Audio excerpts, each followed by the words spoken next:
ya mkuu ama waziri wa usalama wa ndani Daktari Fred Matiang'i, ambaye hivi sasa anahutubia umma kuhusiana na hali ya usalama, hasa akiwa anafunga kile kikao cha wakuu wa usalama katika kaunti, na pia kuzungumzia kuhusiana na matayarisho ya mitihani ya kitaifa inayokuja. Moja kwa moja na kupeleka kwake waziri wa usalama wa ndani Fred Matiang'i. I always want to. Ladies and gentlemen, it gives me great pleasure to be here.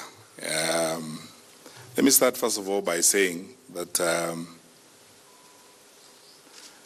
none of us would have thought when we met here on the 2nd of August that we would have to meet again to prepare for another election.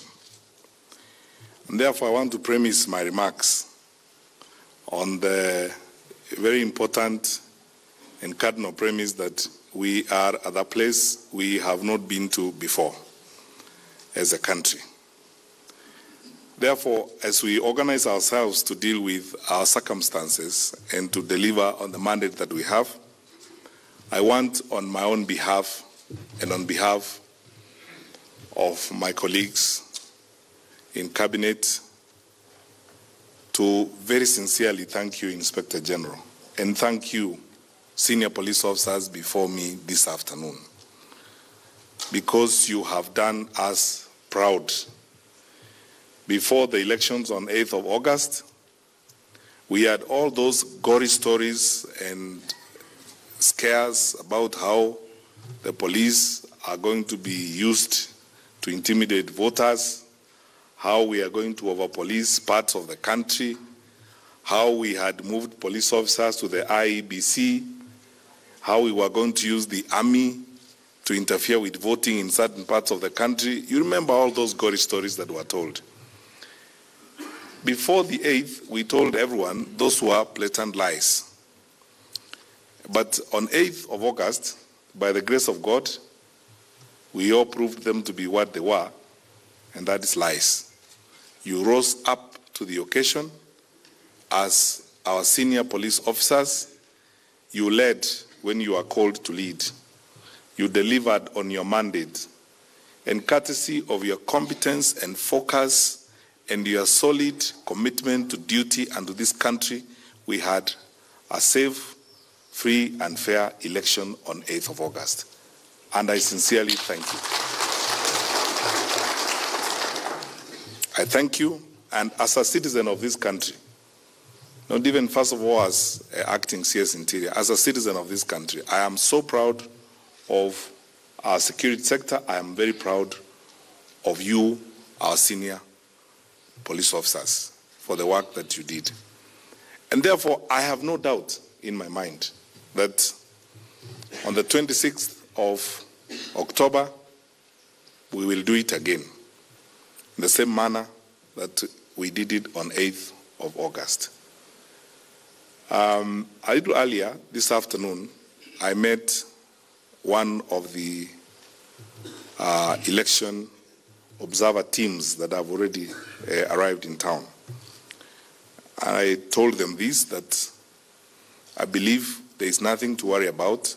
Our security sector is ready, prepared, willing, and available to do our bit to ensure that we provide a safe and secure environment for a free and fair election to take place.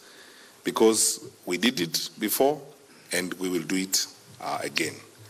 So as we meet here, I also bring, secondly, regards and a message from His Excellency the President, who yesterday, after Cabinet, told the country, and it's true, that he has given instructions to us in the security sector to remain on the high alert and to remain focused on the duty we have of securing our country. It is the President's wish that we remain focused and committed to this duty. He has all the confidence in us. And the rest of the other issues that the Inspector General may have discussed with you, whether it is medical insurance and all those other issues, those ones leave to us.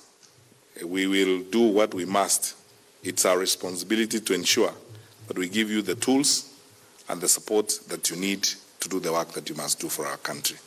So I'm sincerely grateful to all of you, and we all are, for the work that you have done.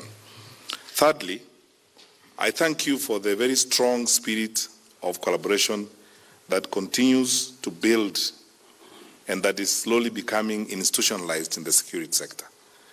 That we can come together, all of us from various formations, to discuss and organize how we will secure our country and how we will facilitate the IEBC to conduct the elections. This is the way we should work. This is the philosophy that President Kenyatta has espoused in government the last 4.5 years, delivering as one, because we are one government, serving one people in one country, focused as we must be on the success of our country as the greater goal that we have to work towards. So, IG, I'm encouraged to see our colleagues from here, the Commissioner General from Prisons, our colleagues from KWS, our colleagues from Kenya Forestry Service, the Directorate of Criminal Investigations. This is how we are supposed to work. Try as much as possible to work together. And if we carry on with this spirit consistently, we are slowly but surely not just